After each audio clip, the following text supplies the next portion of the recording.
नमस्कार दोस्तों, अगर आप राजनीति को सिर्फ खबरों की तरह नहीं बल्कि उसके पीछे छिपे पूरे खेल को समझना चाहते हैं तो अभी वीडियो को लाइक कर दीजिए, चैनल को सब्सक्राइब कर लीजिए और बेल आइकॉन जरूर दबाइए, क्योंकि यहाँ हम सिर्फ खबर नहीं बनाते, खबर के पीछे की राजनीति समझते हैं।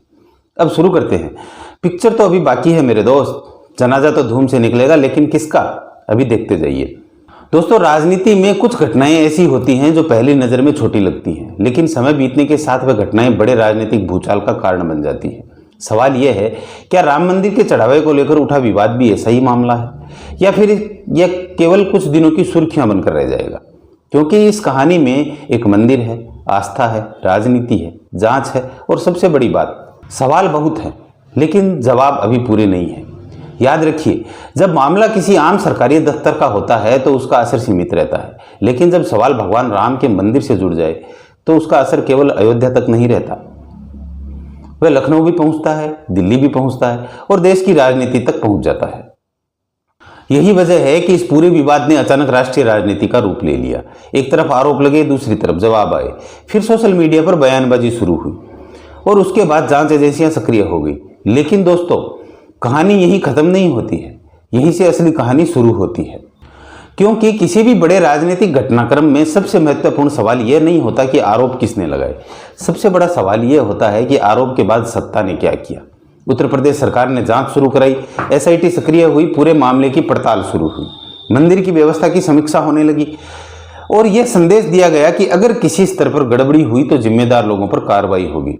लेकिन जैसे जैसे जांच आगे बढ़ी वैसे वैसे सोशल मीडिया पर दावों की बाढ़ आने लगी। किसी ने कहा मामला बहुत बड़ा है, किसी ने कहा अभी और बड़े नाम सामने आएंगे, किसी ने कहा यह सिर्फ शुरुआत है। लेकिन क्या सोशल मीडिया का हर दावा सच होता है? बिल्कुल नहीं। यही कारण है कि इस वीडियो में हम अफवाहों को नहीं बल्कि उन बातों की चर्चा करेंगे जो सार्वजनिक रूप से सामने आई हैं और उन सवालों की जिनका जवाब जांच अभी तलाश रही है। मगर दोस्तों, यहाँ एक सवाल और खड़ा होता है, आखिर यह मुद्दा इतना बड़ा राजनीतिक विषय कैसे बन गया? क्या सिर्फ इसलिए कि मामला राम मंदिर से जुड़ा था, या इसलिए कि विपक्ष ने इसे तुरंत राजनीतिक मुद्दा बना दिया, या फिर इसलिए कि 2027 का चुनाव धीरे धीरे राजनीतिक दलों की सोच में प्रवेश कर चुका है? इन तीनों सवालों का जवाब ढूंढे बिना यह कहानी पूरी नहीं होगी। और यहीं से शुरू होती है इस पूरे घटनाक्रम का सबसे दिलचस्प अध्याय। अब जरा इस पूरी कहानी को राजनीति की नजर से देखिए, क्योंकि राजनीति में केवल घटना नहीं चलती, घटना का नैरेटिव चलता है और जो नैरेटिव पर कब्जा कर लेता है वह कई बार चुनावी बहस पर भी असर डाल देता है। जैसे ही यह विवाद सामने आया, विपक्ष ने सवाल उठाना शुरू कर दिया। सवाल यह नहीं था कि कितने रुपए गायब हुए, सवाल यह था कि अगर करोड़ों लोगों की आस्था के सबसे बड़े केंद्र में पारदर्शिता पर सवाल उठ रहे हैं तो जवाबदेही किसकी होगी? यही से यह मुद्दा सामान्य पुलिस केस नहीं रहा, यह राजनीतिक बहस का विषय बन गया। अब दूसरी तरफ आइए, सरकार के सामने भी चुनौती कम नहीं थी। अगर कार्रवाई में देर होती तो विपक्ष कहता कि सरकार मामले को दबा रही है। अगर जल्दबाजी में कार्रवाई होती तो सवाल उठता है कि कहीं बिना पूरी जांच के निष्कर्ष तो नहीं निकाले जा रहे। यानी सरकार के सामने दोहरी चुनौती थी, जांच भी तेज हो और जांच निष्पक्ष भी दिखे। यही कारण है कि जांच एजेंसियों ने तेजी से काम शुरू किया। पूछताछ हुई, दस्तावेजों की जांच हुई, व्यवस्थाओं की समीक्षा शुरू हुई और भविष्य में चढ़ावे की गिनती को अधिक पारदर्शी बनाने की पर भी चर्चा शुरू हुई। लेकिन दोस्तों, यही एक ऐसा मोड़ आता है जिसे समझना बहुत जरूरी है। राजनीति में कई बार असली लड़ाई अदालत में नहीं, जनता के दिमाग में लड़ी जाती है। ये एक पक्ष चाहता है कि जनता इसे जवाबदेही का मुद्दा माने, दूसरा पक्ष चाहता है कि जनता देखे कि सरकार ने तुरंत कार्रवाई की और व्यवस्था सुधारने की दिशा में कदम उठाए। यानी एक ही घटना लेकिन दो अलग अलग राजनीतिक नैरेटिव। अब सवाल है, इन दोनों में जनता किस पर भरोसा करेगी? इसका जवाब किसी भी टीवी डिबेट में नहीं मिलेगा, इसका जवाब मिलेगा जांच की अंतिम रिपोर्ट से और जनता की राजनीतिक धारणा से। लेकिन दोस्तों, कहानी अभी एक और मोड़ लेने वाली है, क्योंकि अब सवाल केवल चढ़ावे का नहीं रह गया है। सवाल है, क्या इस विवाद का असर 2027 के उत्तर प्रदेश विधानसभा चुनाव तक जाएगा? याद रखिए, उत्तर प्रदेश की राजनीति में राम मंदिर सिर्फ एक धार्मिक विषय नहीं है, यह एक ऐसा प्रतीक है जिसने दशकों तक चुनावी विमर्श को प्रभावित किया है। इसलिए इस विवाद को भी सामान्य घटना मानना जल्दबाजी होगी।